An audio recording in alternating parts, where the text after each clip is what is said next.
बोलिए देवानुदेव प्रथम की पंकज श्री आदिनाथ भगवान की जय। मूलवान श्री चंद्रप्रभु भगवान की जय। वर्तमान शासनायक श्री महावीर भगवान की जय।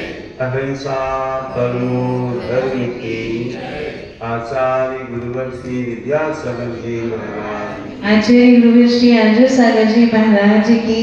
आचार्य संघ की।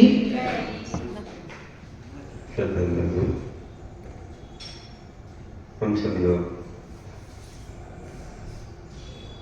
आत्मोद्धार शतक में आत्मा के उद्धार की बात समझ लें। आत्मा का उद्धार धर्म से होता है। आत्मा का उद्धार सम्यक ध्यान से होता है। आत्मा का उद्धार परोपकार अहिंसा आदि से होता है। आत्मा के उद्धार के लिए हमें संवेद और वैराग्य की भी आवश्यकता है। तभी हम कहीं इस संसार से विरक्ति पाके उदासीन होकर के अपने आत्मा के ध्यान में सक्षम हो पाते हैं और कर्मों का क्षय करके और मोक्ष को पा पाते हैं। मन की शांति के उपाय केवल इस दिन धर्म में मिलते हैं। जितने भी धार्मिक अनुष्ठान हैं सब शांति के उपाय हैं। आत्मिक शांति के बाद निश्चित रूप से निर्विकल्पता आती है और वह निर्विकल्पता हमारे लिए अध्यात्म में आगे बढ़ाते बढ़ाते धर्म ध्यान से शुक्ल ध्यान और शुक्ल ध्यान से कैवल्य की उपलब्धि में कारण बन जाती है। और संसार में अगर हमारा मोह है, राग है तो द्वेष है, ग्रह के बंधु हैं, जितने भी परिवारजन हैं, सब एक प्रकार से अपने मोह के कारण से वे अपना मानते हैं। लेकिन एक सीमा है, एक सीमा के बाद निश्चित रूप से संयोग वियोग होता है। बस ये कि सब लोग चाहते हैं कि हम जहाँ हैं वहीं पर सामने वाला भी रहे, हमारे साथ ही रहे, सब एक साथ ही रहे। लेकिन ये तो सब जानते हैं कि कभी कोई एक साथ ना रहा है, हमेशा ना रहेगा। इतना एकदम से सब निकल ही जाते हैं। तो 51 नंबर का पद है, देखिए आत्मोद्धार शतक में। ग्रह बंधु वे विवाह करके भवबंधन बंधवाते हैं। मोह जाल में मकड़ी सदृश कष्टों में फंसवाते हैं। पर चिंता में आत्म उलझती पंच पाप बढ़ जाते हैं। ग्रहारंभ व परिग्रह से भी दुर्गति दुख को पाते हैं। कल इसके पहले तक हमने समझा था और आज ये बता रहे हैं कि देखो गृह के बंधु लोग एक परंपरा चलाते हैं। ठीक है, मोक्ष मार्ग नहीं मिला तो विवाह करना आवश्यक भी है, लेकिन एक मोह का बंधन ही है, मोह का जाल है। मकड़ी के जाल के समान फंस जाते हैं, निकल नहीं पाते, बाद में फिर उसी में ही जीवन अंत हो जाए। सोचते हैं निकलेंगे, लेकिन आगे जिम्मेदारियां बढ़ती चली जाती। बच्चे हैं, बड़ा करना, पढ़ाना लिखाना, फिर उनके लिए शादी विवाह व्यापार, फिर बच्चों के बच्चे होते हैं, फिर उनको संभालो, फिर धीरे धीरे शरीर में कोई रोग आ जाता है, उसको संभालो, फिर धीरे धीरे काया पूरी पुरानी हो जाती है, तो संयम नहीं हो पाता और इतने ज़्यादा नाते रिश्ते हो जाते हैं। बहुत विकल्पों में मानव फंस जाता है, तो आत्मा उलझ जाती है। और अगर सोच रहे कि अंत में धर्म करेंगे और बीच में दान धर्म, पूजा अर्चा, स्वाध्याय, थोड़ा अध्यात्म, योग, ध्यान नहीं किया तो समझ में ना, तीर्थ यात्रा नहीं की तो पापों से भर गए। वो अंत देखते रहे और अंत नहीं आ पाया और चले गए, बड़ी व्याधि रूप से चले गए, मानो हार्ट की बीमारी है और भी कोई बीमारियां हैं, कैंसर है, ये है, एक्सीडेंट हो गया, कुछ हो गया तो चले गए, तो पूरा कर्जा ले गए कर्मों का और कुछ पुण्य नहीं किया तो कहाँ जाएंगे। इसलिए लिखा है कि गृहारंभ परिग्रह से फिर दुर्गति की ओर प्रयाण हो जाता है। इस प्रकार से गृह बंधु में विवाह करके भवबंधन बंधवाते हैं, मोह जाल में मुकरी सदृश कष्टों में फंस जाते हैं, परिचिंता में आत्मलब्धि पंच पाप बढ़ जाते हैं और गृहारंभ परिग्रह से भी दुर्गति दुख को अपने अपने कर्मों से ही सब कुछ मिलता है। ये नहीं सोचो कि सब एक साथ जाते हैं, राजा श्रेणी कहाँ नीचे और रानी चेरना ऊपर, क्या भरोसा है कौन कहाँ जाएगा। तो बौद्ध में उलझाने वाले शत्रु नहीं तो क्या होंगे, आत्म जब दुर्गति पावेगी क्या वे साथ वहाँ होंगे। अपने अपने कर्मों के वश आत्म भव में जाती है, नहीं किसी की आत्म साथ में बचा किसी को पाती है।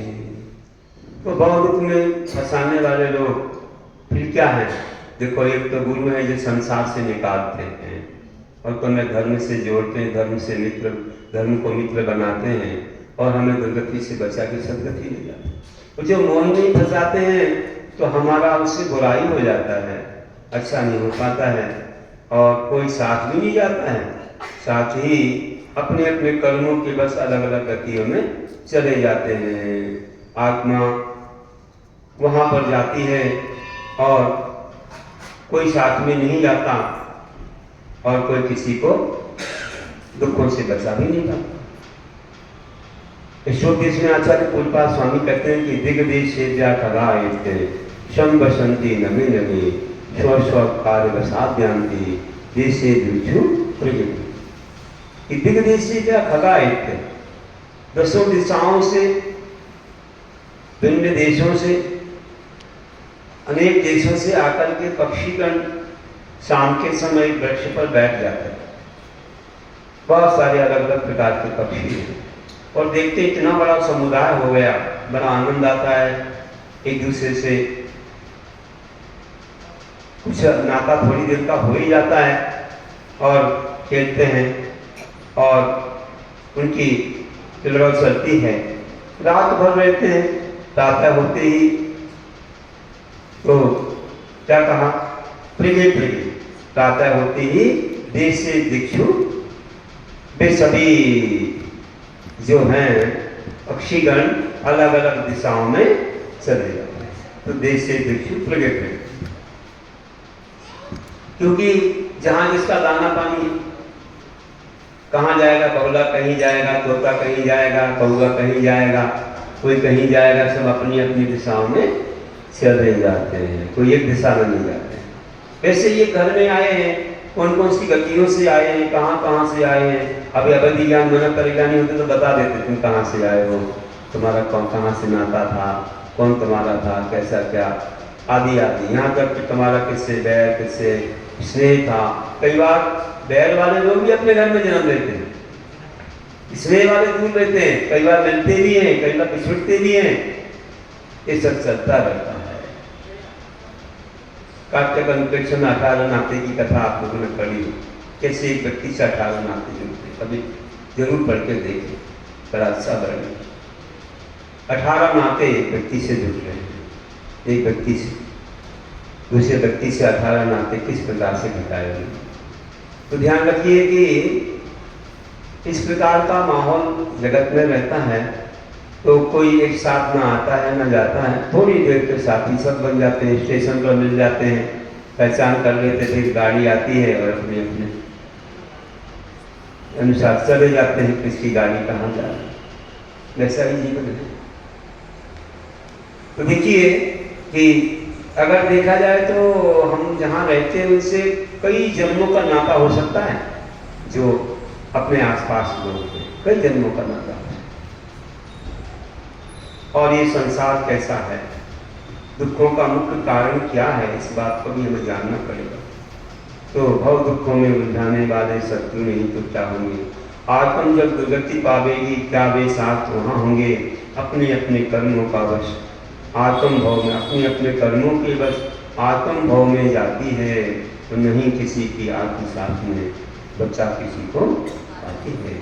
तो खारे जल सम प्यास बढ़ाते, मरीचिका विषय रहे, भव समुद्र में मगर मत्स्य सम मोह लागवा देश रहे, बड़वानंद सम जन्म बुढ़ापे, भवर चक्र सम मृत्यु है, इस आत्म को दुख का कारण बहु जान सुशत्रु है। बोला खारे जल सम प्यास बढ़ाते, मृग मरीच का विषय है। जो ये पंचेंद्रिय के विषय है, ये कैसे कि खारा जल अगर मिलता है तो प्यास नहीं बुझ पाती। खारा जल अगर है तो प्यास कैसे बुझेगी, बुझ नहीं पाती है। मीठे जल से बुझ जाती, थोड़े से इससे बुझ जाएगी। और ये सब विषय मृग मरीचिका के समान है। जैसे अपन कभी देखते हैं धूप में थोड़े दूर ऐसा लगता है पानी भरा है, रोड पर कहीं जमीन पानी भरा है, ऐसी लहर से उठती है, लेकिन वो पानी नहीं होता है। लग जाता है कि पानी भरा है, जाता जाता देखता है पानी है ही नहीं। उसी आशा में दौड़ते दौड़ते अपने प्राण ही गंवा देता है, क्योंकि पानी नहीं मिलता। ऐसे ही लगता है हमको कि चलो ये कर लो, ये कर लो, इससे सुख मिल जाएगा, चलो कुछ पढ़ाई करने से मिल जाएगा, कुछ सर्विस कर लें और कोई फैक्ट्री खोल लें, फिर और कुछ कर लें, विवाह कर लें, फिर पुत्र हो जाएं, पुत्रियां हो जाएं, फिर आगे जा कर के और बड़े बड़े महल बना लें और बहुत अच्छे अच्छे साधन ले आएँ, थोड़ी प्रदेश में भी जाके रह लें। लेकिन सब जगह जाके फिर वही बात है, थोड़े दिनों में लगता है क्या है, तो फिर और भी आशा बढ़ती चली जाती है और लगता है कुछ अभाव सा कि हमें कुछ पूर्ति नहीं हो पा रही है, अभी बहुत सारा करना है। तो करना जीवन भर चलता रहता है। कभी ये नहीं होता कि बस अब कुछ नहीं चाहिए, अब कुछ नहीं चाहिए, ऐसा बस वाली बात नहीं होती। जबकि जो मोक्ष मार्गी हैं वो अपने सामायिक करते हैं, ध्यान करते हैं, सब त्याग के बाद उन्हें लगता है कि बस अब क्या है, कुछ नहीं चाहिए जीवन में, इससे बढ़कर कोई शांति नहीं है। अपने आत्मा में लीन हो गए सामायिक की, इससे बड़ी शांति और किसी उपाय में नहीं मिलने वाली है। तो इस तरह से जो शांति धर्म में है, जो त्याग में है, वह शांति और कहीं किसी भी कार्य में नहीं है।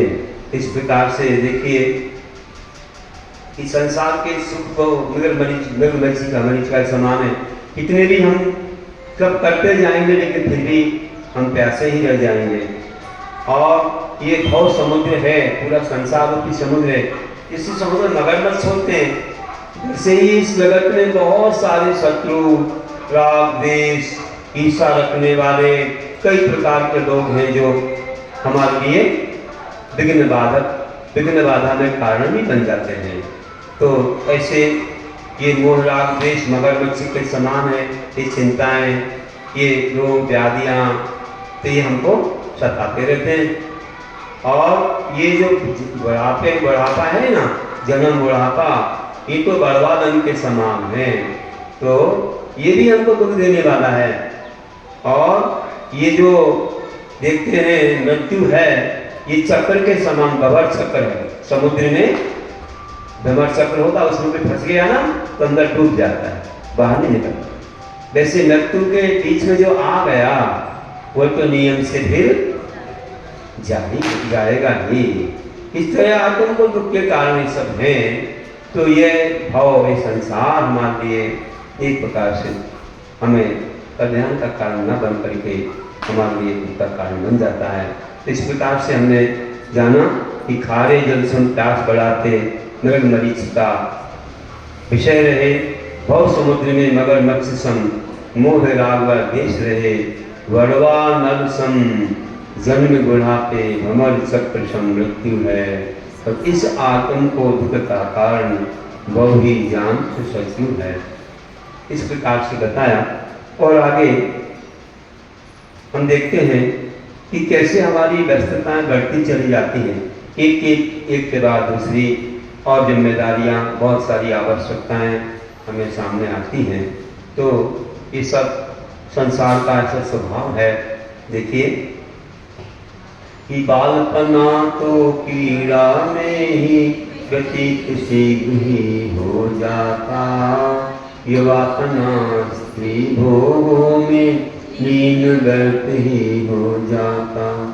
प्रौढ़ हुए तो ग्रह चिंता ही मानव को खा जाती है, बूढ़ेपन में निद्राशैया भांति हर ले जाती है।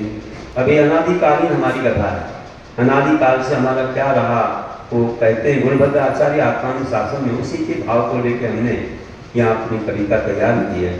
तो बालपना तो कीड़ा में, जैसे बोलते छेड़ा लाने की, बालपने में ज्ञान न लगो, तरुण सनो तरुणी रख रहो, अभिन्न तक्षम बूढ़ापनो ऐसे रूप रखया।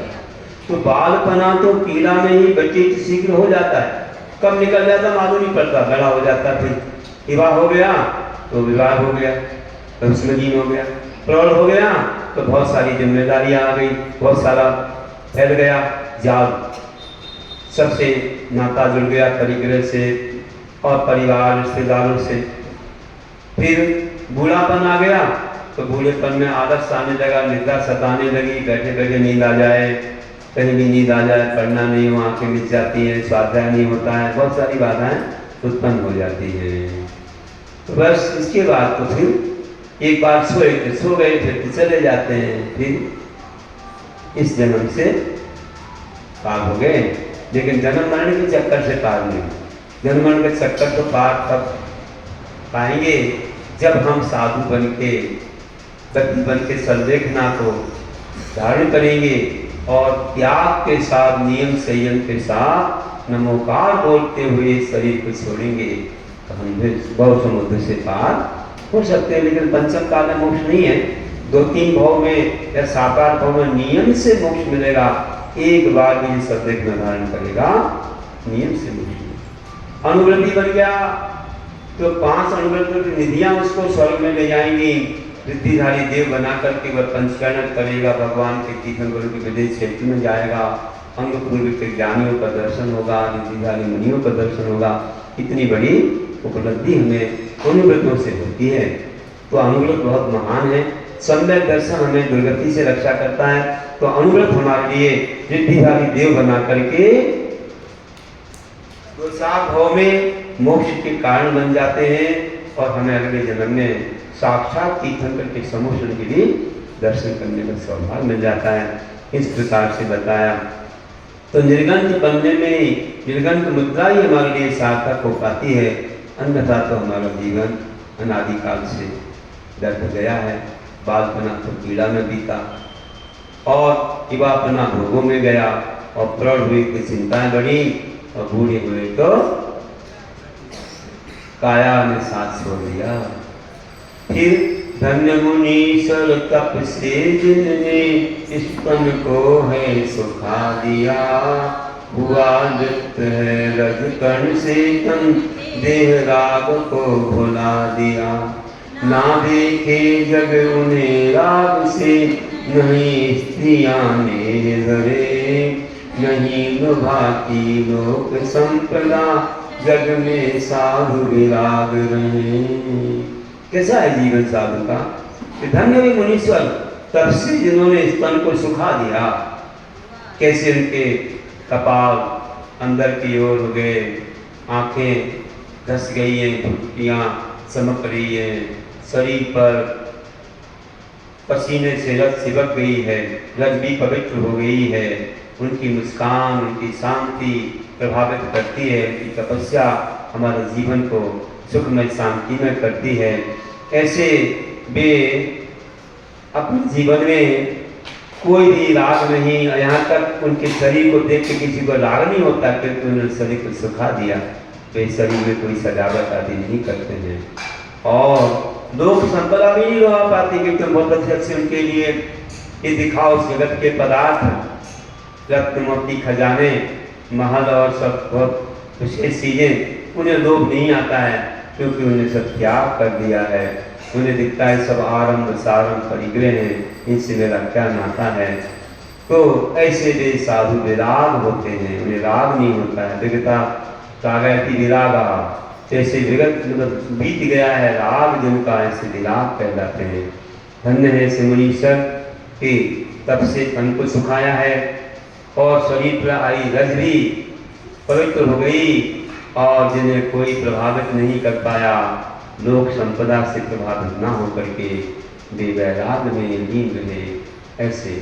और अगर जवानी में कर लिया धर्म तो ठीक है, बुढ़ापे में क्या होगा भरोसा नहीं है, क्योंकि कहा है पंचम काल में जवान ही इस धर्म की रथ को ढो पाएंगे।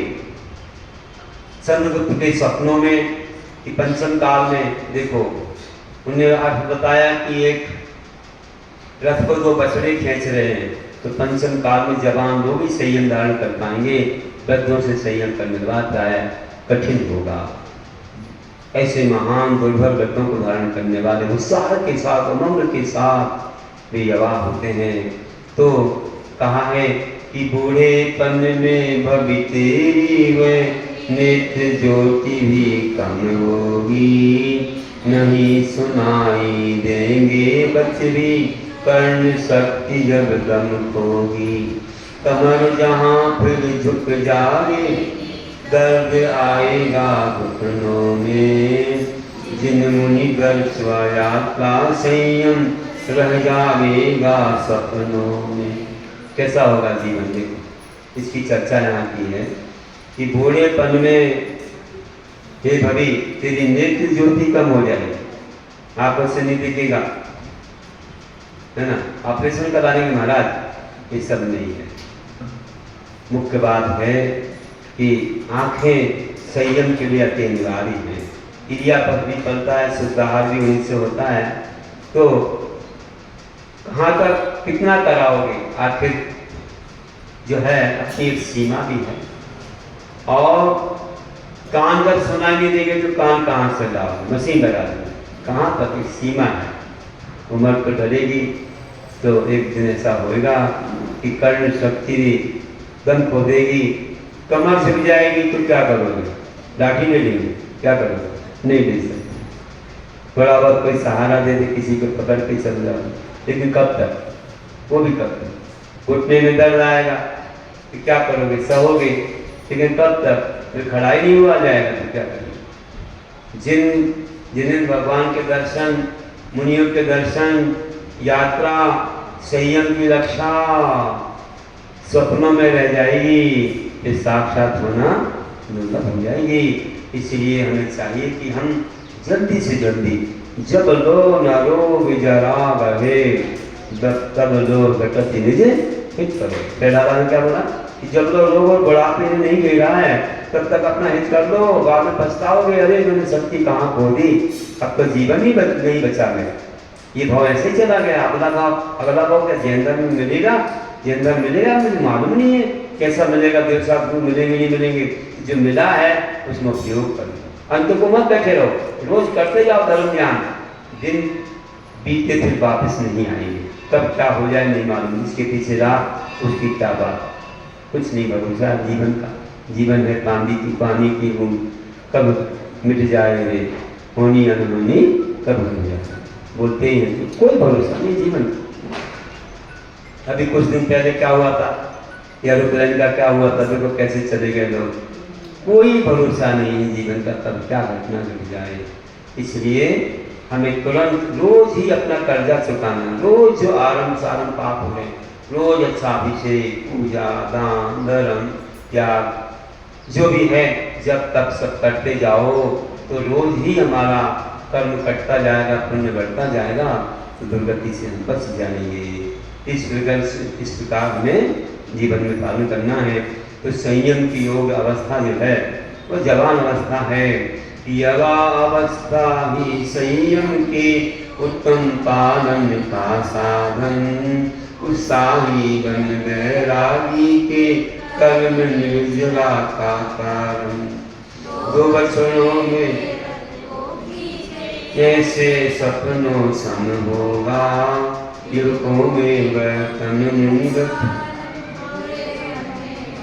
युवकों में वह मुनिवत पावन बूढ़े तन में कम होगा।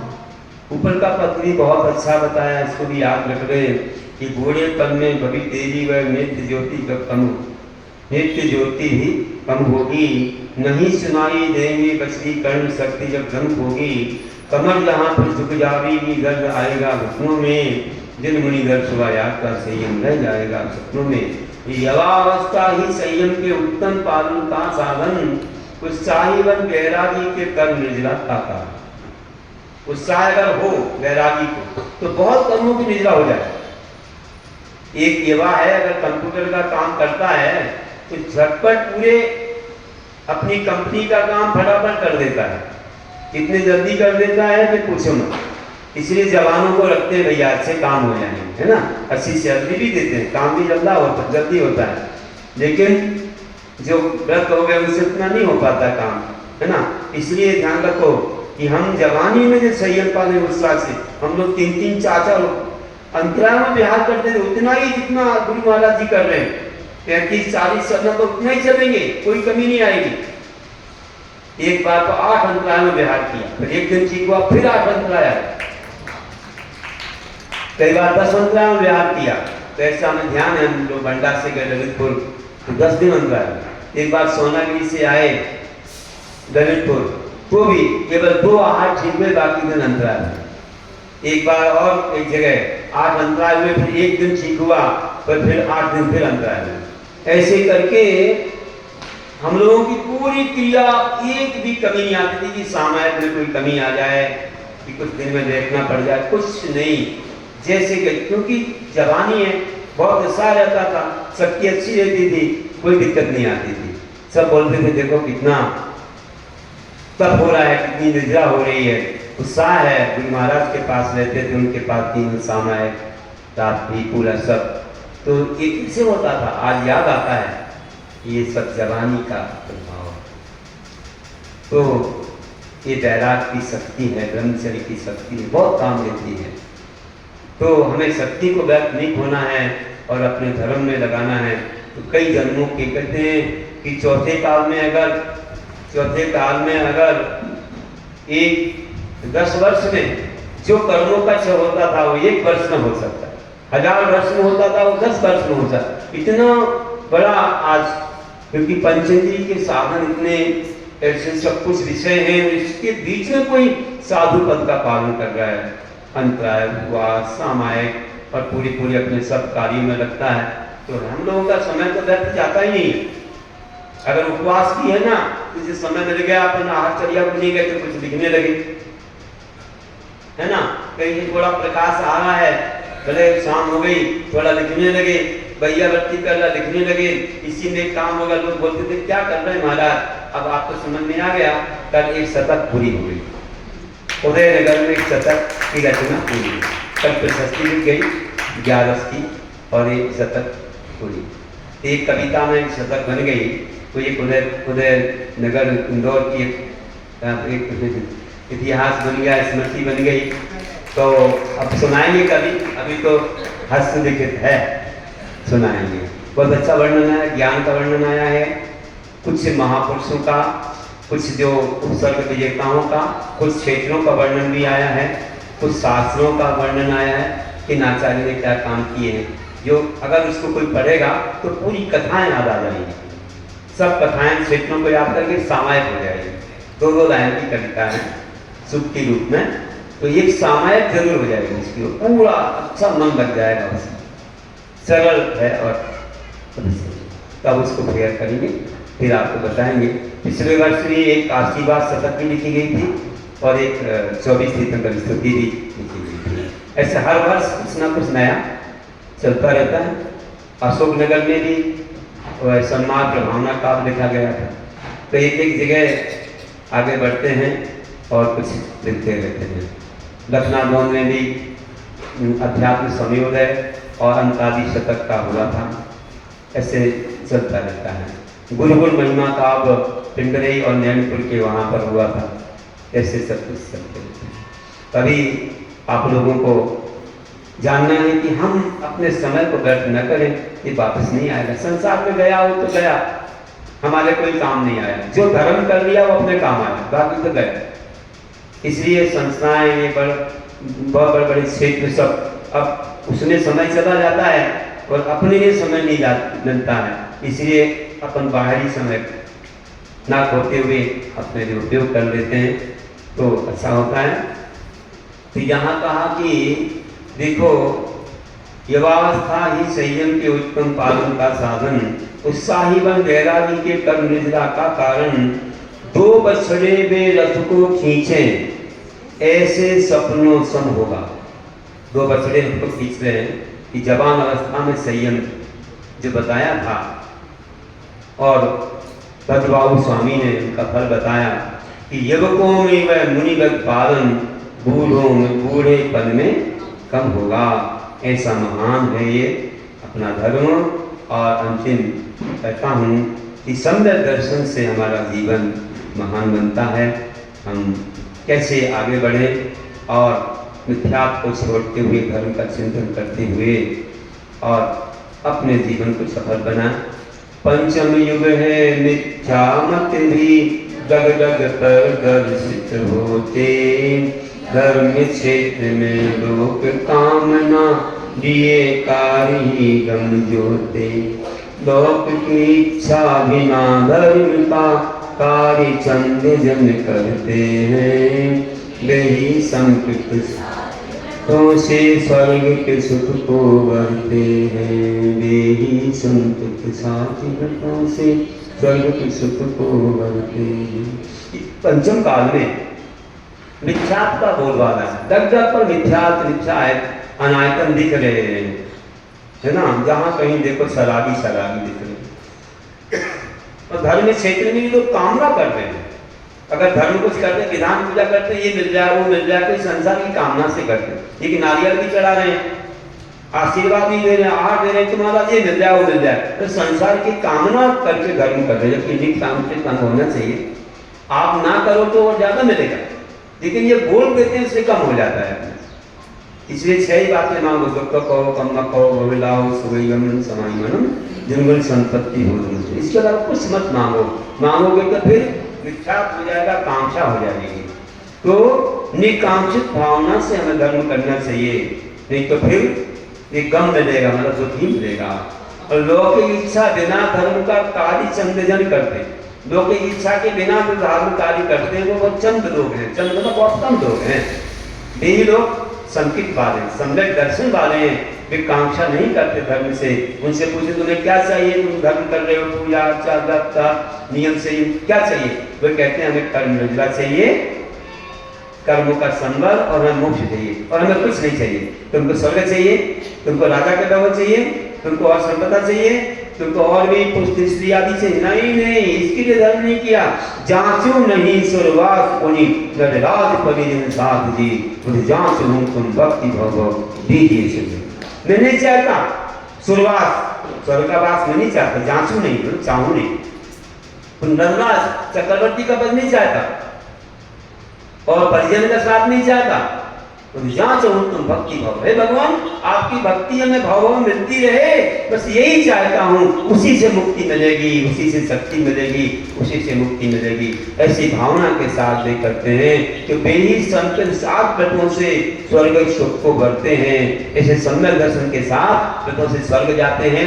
आज पंचम वाला मोक्ष नहीं तो फिर वहां से आके चौथे काल में जन्म लेते और मोक्ष को पा लेते हैं। ऐसी भावना के साथ बोलिए महावीर।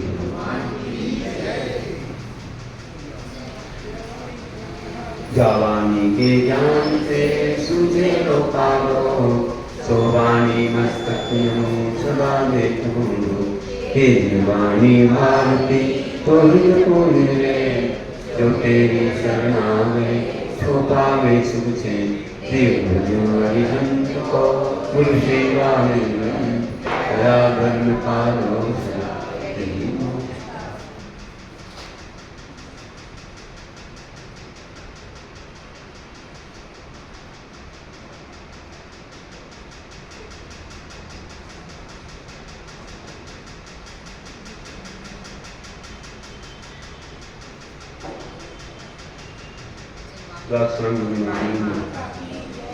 कर्नाटक वाले आ रहे हैं, तुम्हारी आवाज में सुन मेरी आवाज आ रही है, ऊपर आवाज आ रही कि नहीं?